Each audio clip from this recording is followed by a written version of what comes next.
To be a PM, you need to be curious, and that curiosity will drive your need to understand what's going on at the level that you need to understand it to be successful.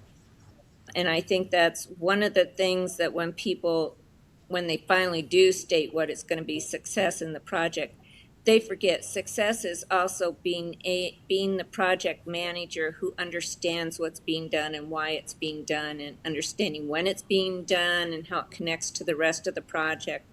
You really have to be an individual that's open to learning. You can't be sucked in by your own ego. You have to understand you don't know it all, but you can learn quite a bit in order to be successful.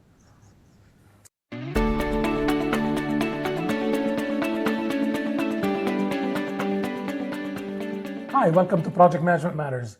This is Philip Diab. I'm your host. This podcast is about all things project management, from project, program, portfolio, and PMOs, and everything in between. Today, I have Becky Winston with us. Becky, hi, welcome to the show. Great to have you here. Thank you. I enjoy the opportunity to talk about project management anytime. So, Becky and I go way back. Becky is one of my early mentors in PMI. Probably met a few years ago, back in 1996. And Becky is actually a mentor both to myself and my wife, long-term friend, colleague, and she was also my mentor on the board of directors. You were PMI chair back in 2003, if I'm not mistaken. Is that right? 2002. 2002, that's right. So it's great to have you, and I'm looking forward to talking a little bit about some of those good old days and a lot of the experiences that we had together on the PMI board. Well, I'm looking forward to just having a conversation with you. Been too long.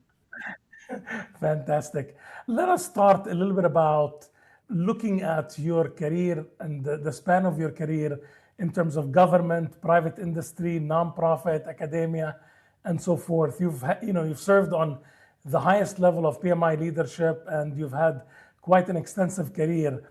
I wonder if you can start us off by talking about when you first recognized that project management wasn't just a discipline that one would practice, but rather a strategic lever that could shape an entire organization.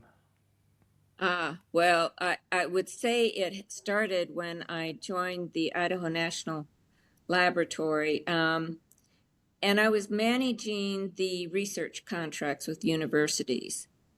And they weren't per se managed. The contracts had no real terms in them. So one of the first things I did was start putting in planning documents that we needed to see, the reporting, actually taking with the financial group, making sure that they did the accruals. It used to be that they would just post when they got a bill from the universities.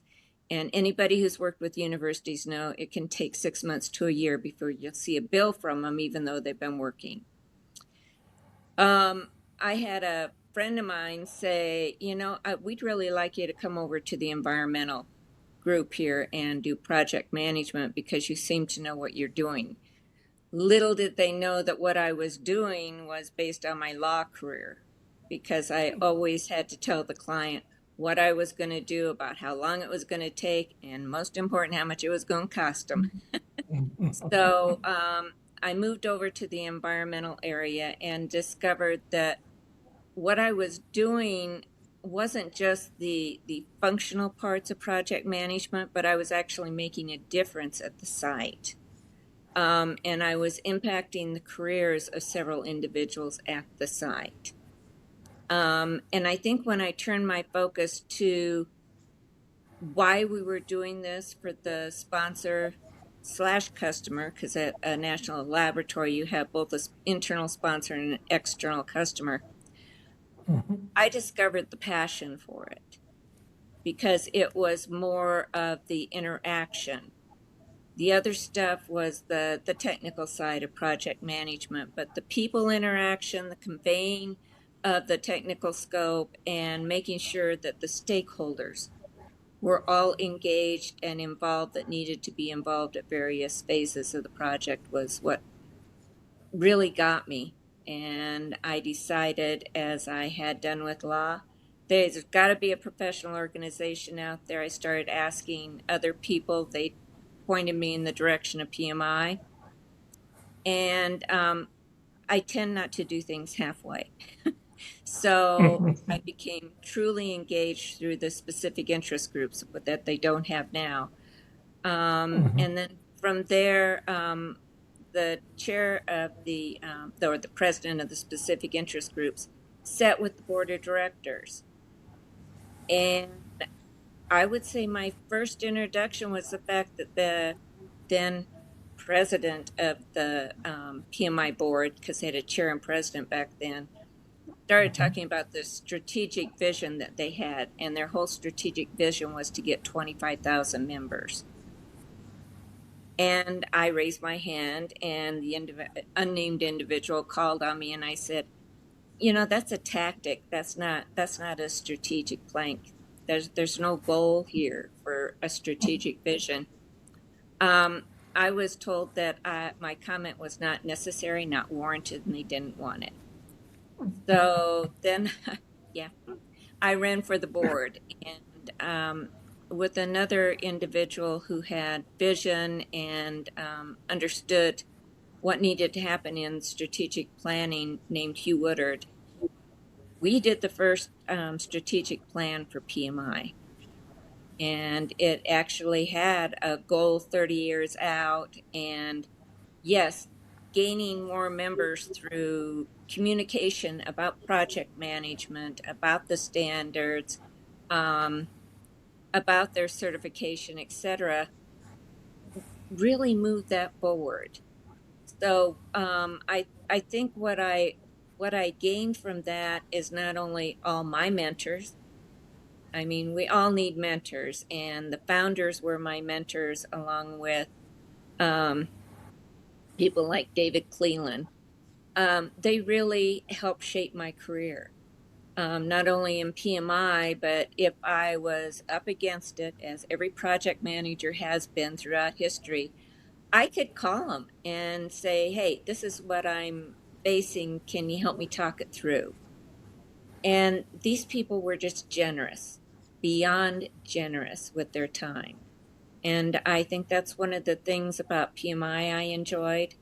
And the what I enjoyed about PMI and its networking capabilities. I mean, that to me, that's one of the best things PMI ever gave me. As you talk about your background and you mentioned your legal background, when you look at the legal background and then you reflect on the project management field as well, are there some patterns that you see that are the same? You kind of implied a little bit about the fact that it's the human factor, or it's all about leadership of people. So maybe you can expand a little bit on that Sure. and talk about the similarities between these professions. Well, I mentioned a few of them. The fact that we have schedule, we have scope, we have cost, but there's also the ability to communicate. And that's both on an individual as well as the social team approach and the stakeholders. I was a trial attorney, and so that instruction that I received in law school about doing trials and being able to communicate with the jury or the judge um, really set the pattern for me. It helped me understand how to take the technical and make it understandable by individuals that aren't in that technical field. And I did projects that involved engineering, various sciences, computer science. My latest ventures have been in the AI world. You have to be able to translate so that the projects aren't scary or the person tunes out and says, that's just technical garbage jargon. So I think it prepared me to do that. The other thing is the ability to actually listen. You can't do trial law if you're not listening, because you're not going to be able to prepare your next question or your next objection to what the other counsel's doing if you don't listen. Um, And I know that some people find it fascinating that I have an immediate retort or question following what they say. But you learn in law school through the Socratic method to listen and key in on certain things to ask the next question or to object because you don't hear the foundation for the objection. So, or their statement. So, those are the things that are crossovers. I don't know how you do stakeholder um, interactions without having some type of background in how to listen, how to ask questions, how to parrot back without sounding like you're read some textbook on how to parrot back items. Um, I'm one of those people that I just cringe when I hear people repeat back the exact statement because all that says to the person is, I heard the words, but I didn't hear the meaning.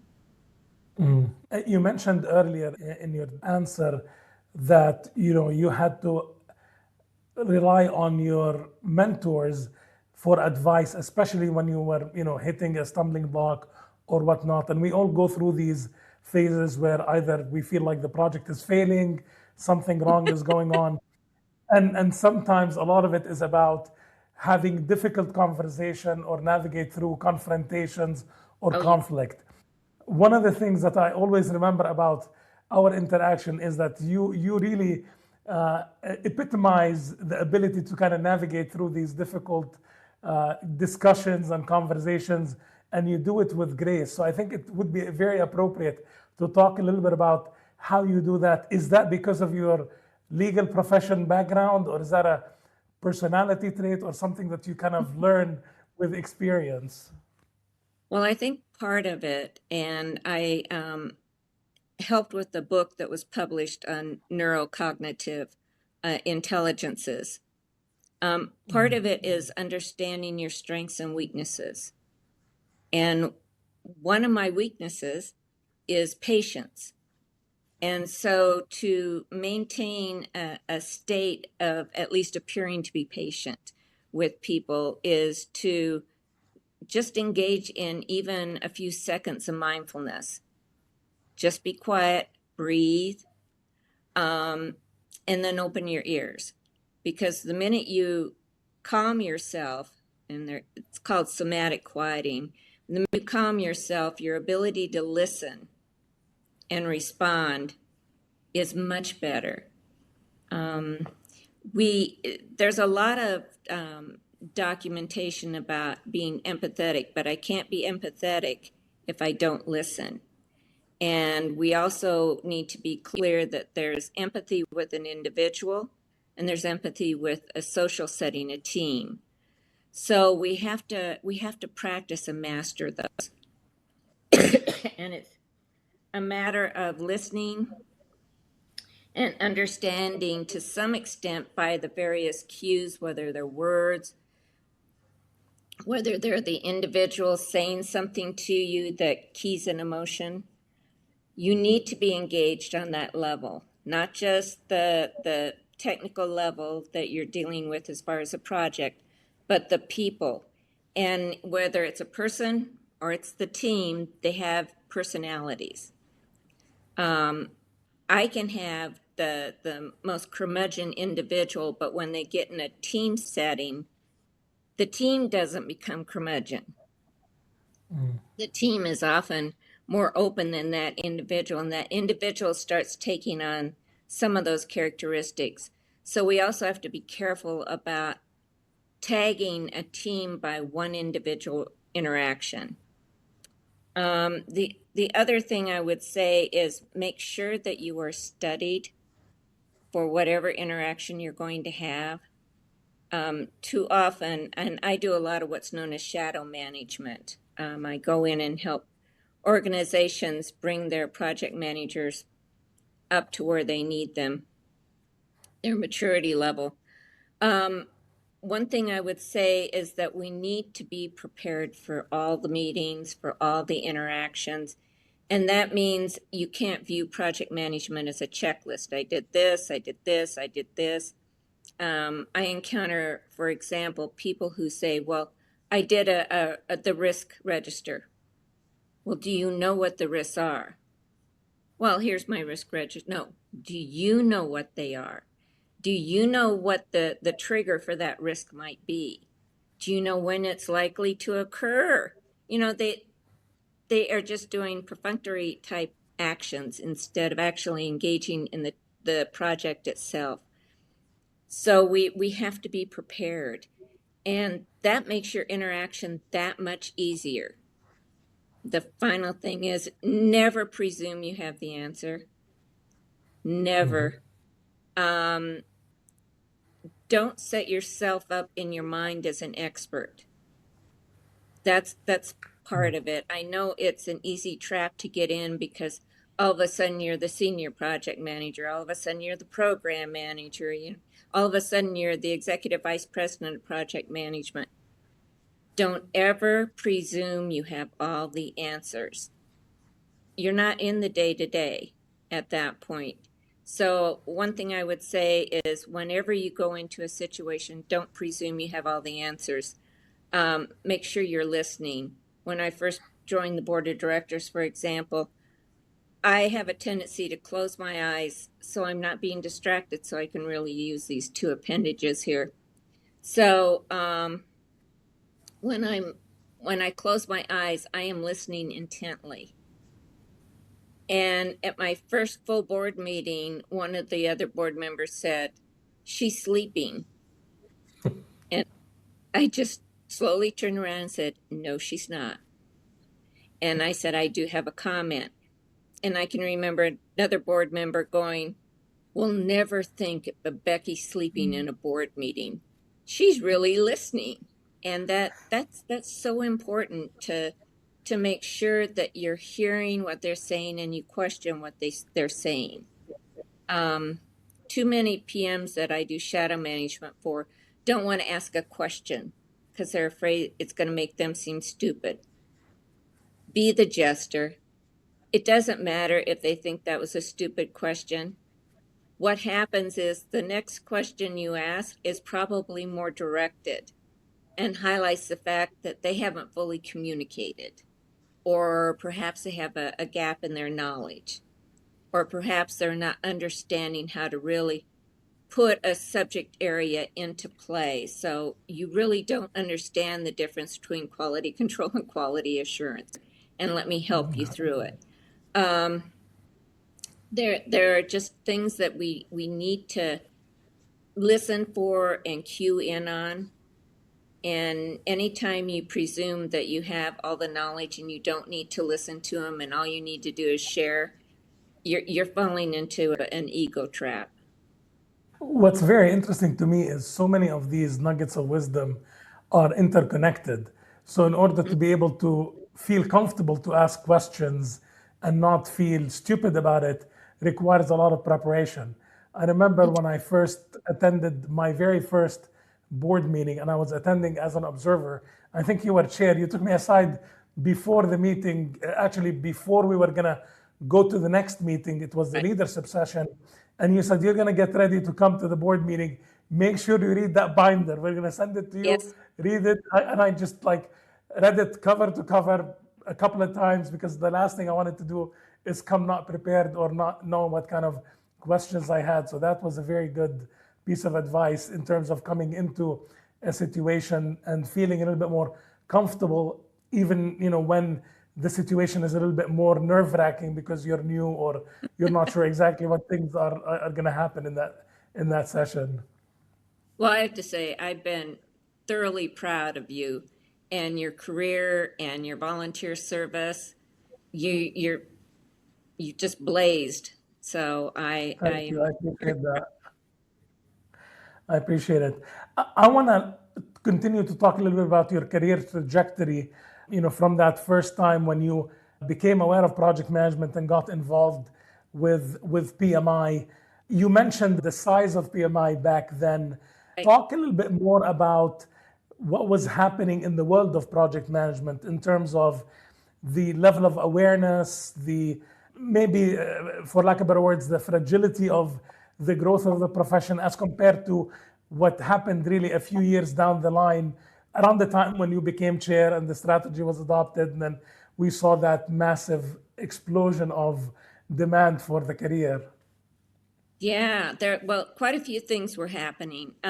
Number one, there was this presumption that certification was all that mattered. And then we found out that our certification did not meet the national standards for certification. And so we had to stop that. Well, you've got to find something that's going to underpin what the professional association is about. And PMI was about the community, the networking, the sharing. It was about standards. It was about finding your niche and your people, basically. And so one of the things that I pushed for, along with Stephen Harrison, who was from New Zealand, was that the board couldn't just stay in North America. We had to get out, and we had to get out to chapters around the world that appeared to be somewhat struggling.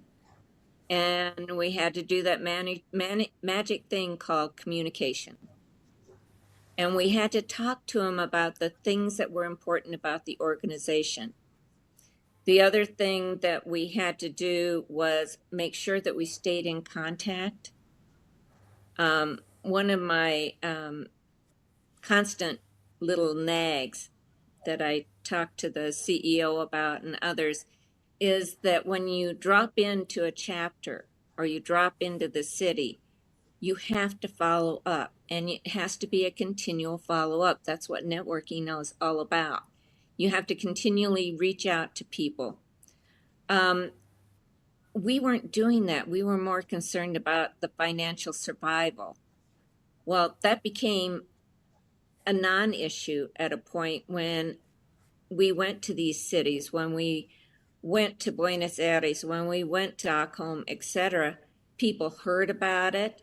All sorts of people who are interested have gotten the word, and they're sitting in the gallery listening to what's going on.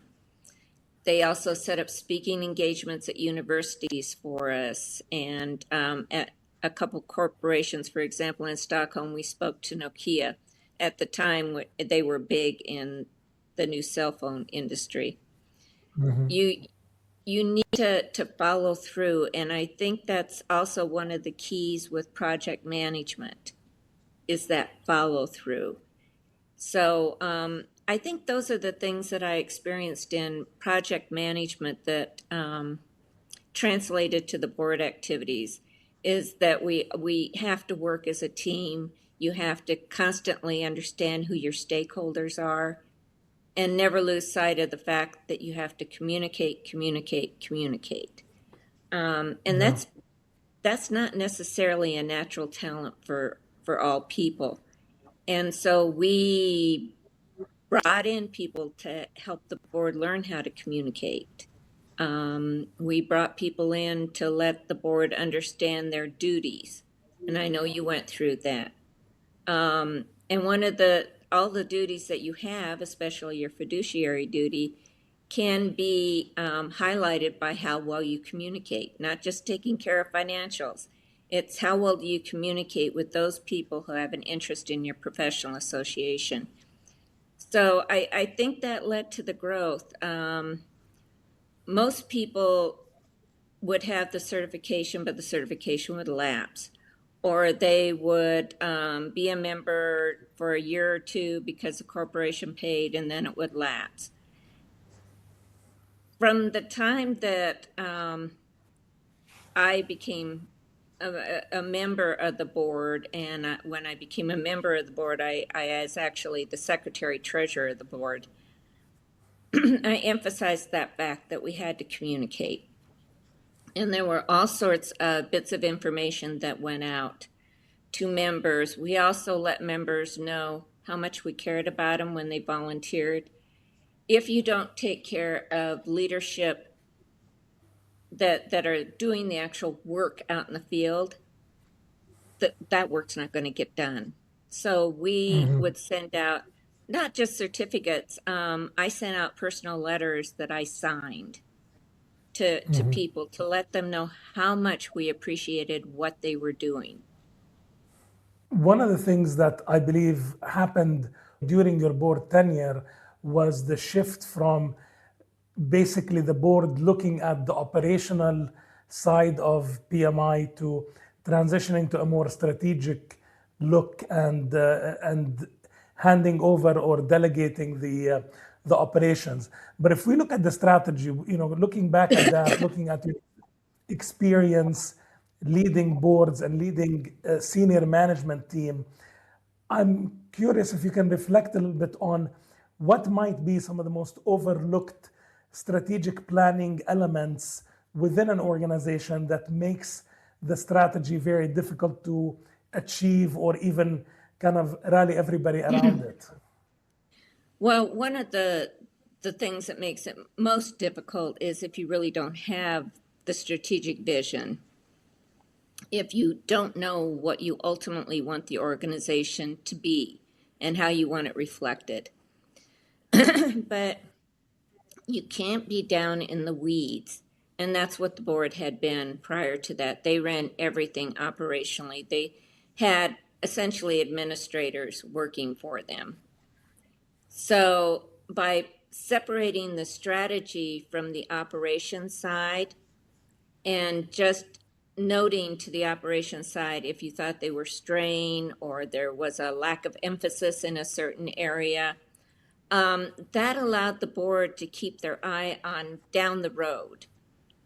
You can't do both. Otherwise, you're going to basically kill yourself. And many board members were just drained. They didn't run for a second term because, for instance, if you were the vice president of standards, you were stretched. There was no way you were going to be able to achieve everything and have any type of strategic vision as to where the standards should go. So by elevating the board to the strategy, which is much like the C-suite, you enabled the work to get done, and PMI hired experts in the various areas. There's no way each board member can be an expert on all the things that go into operations. Member services, that's a whole different area of quality in order to achieve member services.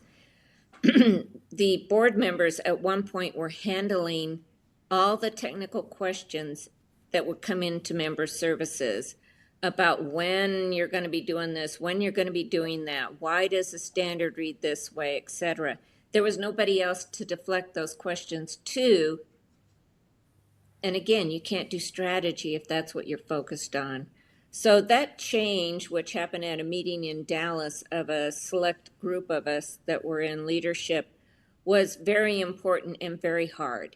It's hard to give up the stuff that drove you to wanting to be on the board. It's not easy. And many project managers aren't trained in strategy, doing strategic work. They do understand tactics because that's how you get projects done. So they understood you need to do this, you need to do that. But being able to look up and see what's down the road, that's difficult. And it's not like, I'm going to go to Paris and here's what I need to do. No, going to Paris is even one of the things you need to do. The strategy would be, I'm going to come back a better informed individual. I will understand the culture. I will have communications on a larger level than just with the wait staff at a restaurant. So you need to truly, if you're going to take a leadership role, do some background reading and understanding of strategy. That's what leadership is composed of in most organizations. And, that's what's going to allow you, if you don't want to stay in project management, but you want to lead the project management effort in your organization, is that you can talk strategy with the other leaders. One of the things that I remember from those board days, and I discussed often with other colleagues from the board, is the amount of training that we had coming into the board. I think it was by no accident that we got trained on strategy, public speaking, media engagement, succession planning, etc. And at least my predecessors, which included you, had built kind of a succession pipeline to ensure for that continuity. What was fantastic about that in that context is it ensured that the board was continuing to engage at the right level and had informed and educated members. Right. But on an individual level, we took that learning, and I remember whether it's the balance scorecard, strategy development, you take that and you apply it in your career as well outside of your volunteer leadership in your day-to-day job and other volunteer activities. So that was one of the side benefits of being involved in a leadership position. And I dare say that that even happens also at the local level with chapters and at the time with SIGs. So that was one of the things that was a byproduct for me. You mentioned that when you learned about PMI, you had to kind of jump in and get involved. Had you been involved in other volunteer activities? And was that something that was kind of part of the culture that you were coming from and raised in? Or was that a byproduct of seeing PMI and seeing a need and just jumping in there? No, I with the American Bar Association, I used to volunteer with what was known as elder law. And that was driven by the fact that I had family members who didn't know how to protect themselves. And I saw other people who had family members who would be placed in residential facilities to be taken care of, but they didn't know what their rights were. They had no idea what to be expecting in such situations. And they don't have the money to pay for legal counsel to help them through that. So one of the things that I did was not only speak to, back then I lived in Nebraska, speak to the various political leaders in the state of Nebraska, but I also developed training for these individuals that were, quote unquote, the elders of the community. So I would go to the different nursing facilities. I would also go to hospitals when they allowed me. I went to churches. I went to community centers where those individuals that were generally 50 years and up were there, and I would talk about what their rights were, what they could expect, what wouldn't be provided, and why, etc.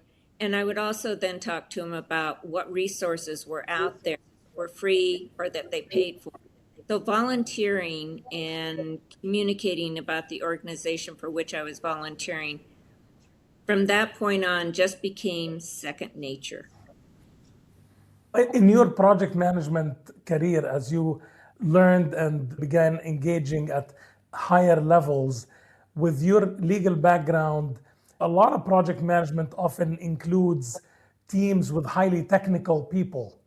And sometimes that can be very intimidating. I know in my own experience, coming from a business background, sometimes you have to kind of fake it till you make it, or you have to learn the language or whatnot.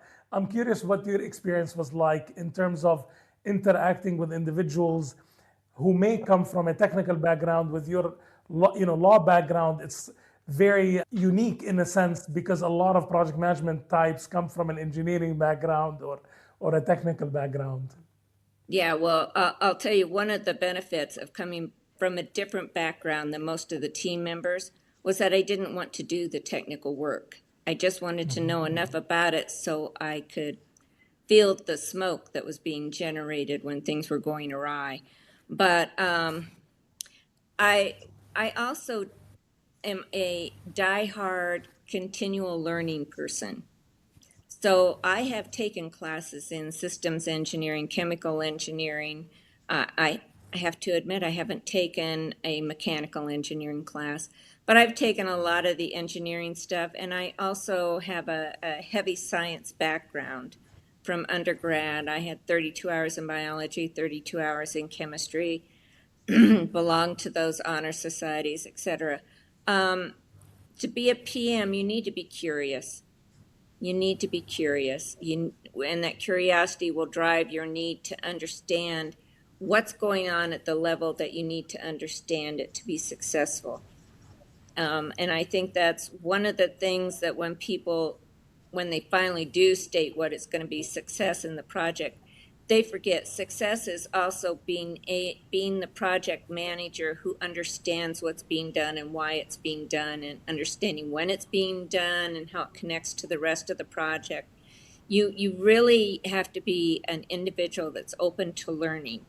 Again, I think I stated you can't be sucked in by your own ego. You have to understand you don't know it all, but you can learn quite a bit in order to be successful. As you look at your career beyond the PMI board, you have been extremely involved in the project management profession, served in a variety of roles, and you've been passionate, I believe, around standards and making sure that PMI's kind of place in the world is recognized from that perspective, and that part of the profession continues to evolve. Talk a little bit about your volunteer leadership experience post PMI board and what that meant in terms of your continued activity and engagement. PMI sponsors the U.S. Technical Advisory Group to ISO. And what happened was Steve Varencrow decided, who had been the head of standards at PMI, he didn't want to be the head of the U.S. TAG. So PMI put me in that position. So I worked with all the project management standard guides that were being prepared by ISO. And I chaired the TAG. And what it meant was I was the person who did the speaking at all of the meetings for the technical committee on project management. And I continued to actually get in and do some of the technical writing on the standards. I also did all the technical editing on the standards, continue to do that. So besides being involved in science and biology and chemistry, I also have quite a few years in English and taught technical writing. So I did that, but I also, one of the things that I would do was when I've worked in 49 countries in my career. And whenever I was in country, I would volunteer if there was a chapter nearby to come and talk to them. And to me, it's important, and I did have the cachet of being a former chair, but I was also quite visible. I'm visible because I contribute articles to the Project World Management Journal. Project Management World Journal. And because I've done other writings, and now I've done 2 books with other people, I'm a visible character. So I have that cachet. So I go in and I volunteer, and I've spoken, I think it's 32 chapters that I've spoken at. It's important to share. And I can tell you, as somebody who does that, I gain more because I gain an understanding of what the individuals in that region or that particular city or chapter are experiencing as far as project management. I understand the culture better. You mentioned PMI's involvement in ISO and your specific role, but I wonder if you can expand a little bit more about why is that important? Why should we care as professionals in the field for PMI to be engaged on the ISO level for people who don't necessarily know much about that? Oh, sure. Most of the professional associations in project management are involved, and PMI's absence would be very noticeable. PMI also, through ANSI, which is the American National Standards Association, is the owner of the chair and the committee manager for the technical committee. And so what PMI does for the most part is use the ISO standards as the base. And then PMI expounds and refines all those messages. And PMI also attempts to be on the cutting edge of most things. So you'll see PMI involved in AI, et cetera, and have been for about 4 years visibly. Prior to that, they were studying it. So I would say that it's important for PMI to do that, also to understand what's important to these various countries. There's no way that the CEO or any of the staff can visit all the countries that are interested in standards every year. But through ISO and their annual meeting, they get to see in one fell swoop a variety of interests being expressed by these countries and their national standards bodies. PMI standards are used for certification, but they're not always adopted by the countries as their project management standards. And part of the reason is you've got an older organization called ISO. And it's important for PMI to understand how to supplement that, how to help their trainers that are part of PMI to understand the messages that they need to be containing so that they don't go against anything that the national standards might have, but they're enhancing them. I think that that also helps with the globalization of the Oh, yeah. profession, given the position of ISO and how important it is on the international stage. As we look at the evolution of both PMI and the profession over the past couple of decades, if you reflect on what we had in terms of our organizational strategy, how we've come along, where we are there things that you are particularly proud that we got right, or things that maybe we should have tweaked? And as we look ahead, what are some of the things that perhaps excite you about project management in the next couple of decades moving forward? Well, there are always things that you can tweak. One of the things that I wish we had tweaked was not putting so much focus on Agile because it's not used in every area, every industry sector. And the emphasis that has been appearing in the standards has put some of those industry sectors off. They appreciate the basic processes, they appreciate the basic knowledge, but they have a hard time when so much of the standard and the certification process is focused on Agile. And to some extent, I wish we could have PMI come out stronger, that what we have historically called the soft skills aren't soft. They're actually the hardest part of the job. And by continuing to call them soft, we demote them. And when I have the majority of project managers in PMI and the world being engineers, they're not taught soft skills. They don't study soft skills. They're not like people in business or where I came from, which was a multi-view. I wanted to be a Renaissance person. They don't take the psychology and sociology courses. So we need to let them know that these are actual skills. They're as hard as any skill you're going to have. And they're hard because the boundaries are blurred. And because they rely on so many interpersonal interactions and being prepared for different cultures, different values, different needs, different perspectives.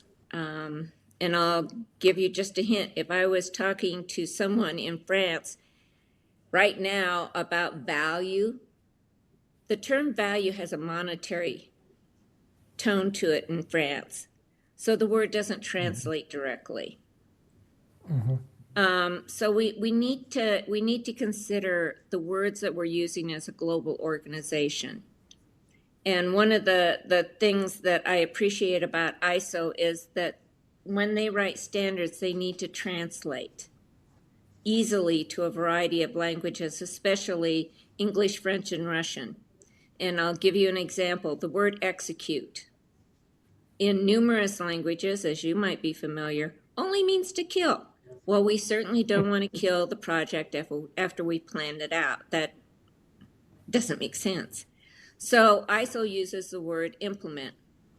We're going to implement things. We're going to do it. It's those little things that I have regrets that we haven't quite gotten under our belt in PMI.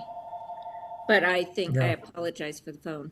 I think that we need to actually come to grips and mature a little bit in our global being as PMI. I just don't think we've completely achieved it.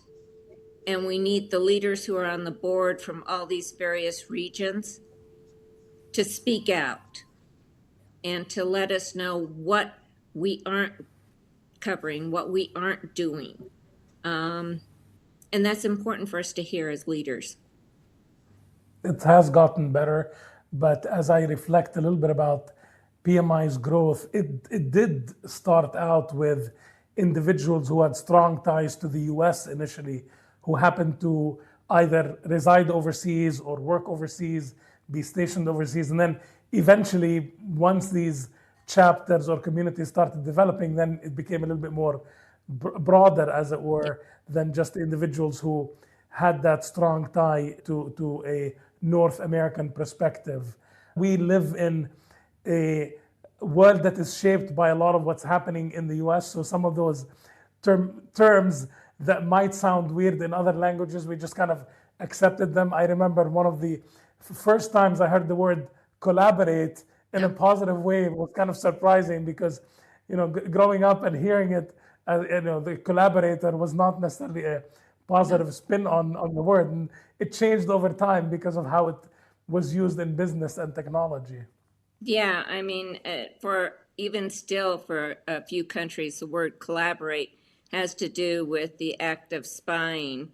It's just, we need to be very, very careful and very, very aware of what we say and how it's going to be received. I hear a lot of people who, they'll give talks and they're very, very careful about what they think is the message, but the words that are conveying the message are also important, based on where you're giving it, so, and to whom you're giving it. So it's important. And while the U.S. Has had a leadership position, some of that is shifting. So we need to be able to understand how it's shifting, why it's shifting, and how to incorporate it into how PMI approaches different products, different services for its members. Do you see this especially in the size of projects and programs that are happening globally, especially in terms of infrastructure spend, some of the giga projects that are taking place with entire cities being Right. built out? So there's a lot of excitement in the field of project management across a variety of sectors, not just technology.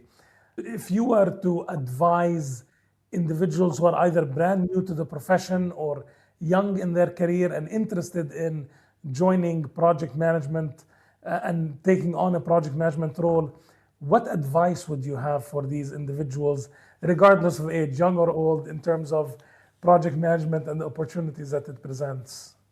Yeah, first of all, I'd like to say that they need to be the continual learner, as I've said. Much of what you've learned in your career as an engineer or a scientist or a business person doesn't necessarily directly correlate with project management. I would suggest that they immerse themselves in the standards, learn what project management is about, contact people in the project management field. I know very few who have been leaders in project management that aren't open to the phone call, the email, the text, and they'll respond to you. They'll try to help you. The other thing is if you do decide to join an organization like PMI, find the people who are leaders in their field. They have the road rash. They've got the scars. And they can attempt to try and help you avoid that. So I think those are the big things. Just be open. And project management isn't for all of us. And there's nothing wrong with trying new professions. I mean, I've had three of them in my lifetime. I've been, well, four, I guess. I've been a teacher in schools up to high school. I've been a college professor. I've been a lawyer, and I've been a project manager. It's the one that stuck. Um, I think that we all need to learn about ourselves, be very self-aware, and then learn how to be socially aware. I know that I've talked to lots of people who are impressed that I've worked in so many countries. Well, I've worked in so many countries because when I go to a country, I try to do some immersive learning. I read before I go. I talk to people I know who are in project management there, and then I continue to learn while I'm there. Um, Never ever come to the point in your career that you know everything. Never. Um, and as far as certifications, etc., yeah, if you're young and you're entering the field, get your certification. Um, it never hurts to have that because at least you have the benefit of having the same lexicon as other project managers, which allows you to also ask those that are experienced questions in the manner that they'll understand the question. Um, but just learn. Just please keep on learning because that's project management. That's a great way to end the podcast. Becky, it's been a pleasure talking with you. I always enjoy hearing your wisdom and talking about our time on the board and in PMI. So thank you so much. And for those of you who joined us, have a great day. Until next time. Thanks. Thank you so much. I appreciated it. Take care.